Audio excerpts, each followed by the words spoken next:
फरमाया, अब क्या ऑर्डर की तवक्को है? देखिए, आपके इल्म के अंदर है कि हमारे आज से नहीं 17 तारीख को हमने पहला ख़त लिखा था आईजी साहब को, इस हवाले से कि हमने प्रेस कॉन्फ्रेंस भी की थी और हमने अपने खदशात का जिक्र किया था कि आईओ साहब इस केस के अंदर ऑलरेडी अपनी हतमी राय कायम कर चुके हैं और हमारे लिए तशवीश ज़्यादा बढ़ गई कि जब फर्दर इन्वेस्टिगेशन का ऑर्डर होने के बाद जब अदालत ने ये बेहतर समझा कि इस केस में मज़ीद सबूत इकट्ठे किए जाएँ, तो आप ख़ुद सबसे पहले इस बात के गवाह हैं कि आपके सामने खड़े होकर आईओ साहब ने फरमाया कि जी ये केस तो ख़त्म हो चुका है और किडनैपिंग का केस बनता नहीं है और बच्ची की स्टेटमेंट काफ़ी है। फिर आपके पास वह है कि जब आईओ साहब 29 तारीख को मेडिकल बोर्ड के सामने पेश हुए हैं और उन्होंने कहा कि जी मैं बच्ची को प्रोड्यूस करूँगा, तो उसके बाद भी निकल के उन्होंने ख़ुद मीडिया से बाहर बात की, मीडिया को एड्रेस किया और बतौर पार्टी एक तरीके से वो केस में बन गए हैं और फिर से वो दे रहे हैं कि जी ये केस बनता नहीं है, बच्ची की स्टेटमेंट काफ़ी है। तो या तो आईओ साहब किडनैपिंग का लॉ है उसको वाकिफ़ नहीं है कि उसमें उम्र तय करती है कि बच्ची की कंसेंट होगी कि नहीं और बच्ची की स्टेटमेंट को आपने पढ़ना है कि नहीं।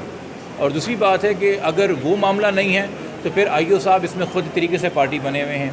कागज़ी कार्रवाई पूरी करना, यहाँ से होम डिपार्टमेंट से पंजाब के होम डिपार्टमेंट रब्ता करना, लाहौर जाके बच्ची को प्रोड्यूस करना, ये प्रोसीजर रिक्वायरमेंट सारी हैं जो पूरी हो रही हैं। बट एक इन्वेस्टिगेटिंग माइंड जो है वो तमाम एंगल से सवाल करता है, इंक्वायरी करता है और हमें नहीं नज़र आता कि अगर ये दोबारा बच्ची रिकवर भी करके मेडिकल बोर्ड के सामने पेश भी करते हैं, इसमें बहुत सारे और ऑफेंसेस का तयन होना है,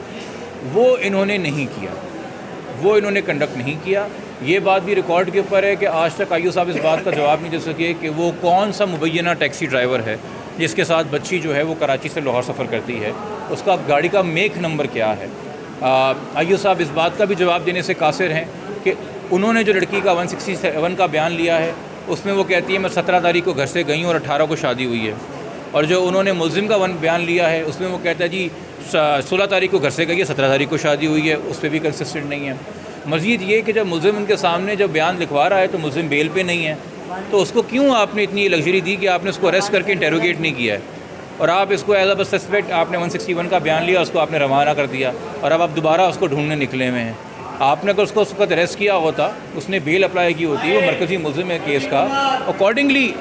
इसमें हमें भी आसानी होती बतौर कंप्लेनेंट। वो आज जो दोबारा से बार बार पंजाब में जा रहे हैं और ढूंढते फिर रहे हैं, तो ये मसाइल उन्होंने ख़ुद ही क्रिएट किए हैं और मेरे ख्याल में अपने लिए नहीं हमारे लिए क्रिएट किए हैं। अदालत ने क्या ऑर्डर किया, क्या कहा? अदालत ने कहा जी वो लेट आवर्स में फ़ैसला करेगी इस हवाले से कि उनका क्या मौक़िफ़ है। प्रोसिक्यूशन ने क्या कहा? प्रोसिक्यूशन ने कहा है कि जी उनको एतराज़ नहीं है, उनका मौक़िफ़ था और हम शुक्रगुज़ार हैं प्रोसिक्यूशन के कि उन्होंने कहा कि जी इस केस में मुद्दई की सेटिस्फैक्शन पूरी होनी चाहिए। तो अगर मुद्दई का मौक़िफ़ है और वो सेटिस्फाइड नहीं है तो हमें एतराज़ नहीं है कि अगर इसमें आयु तब्दील किया जाए। Thank you sir.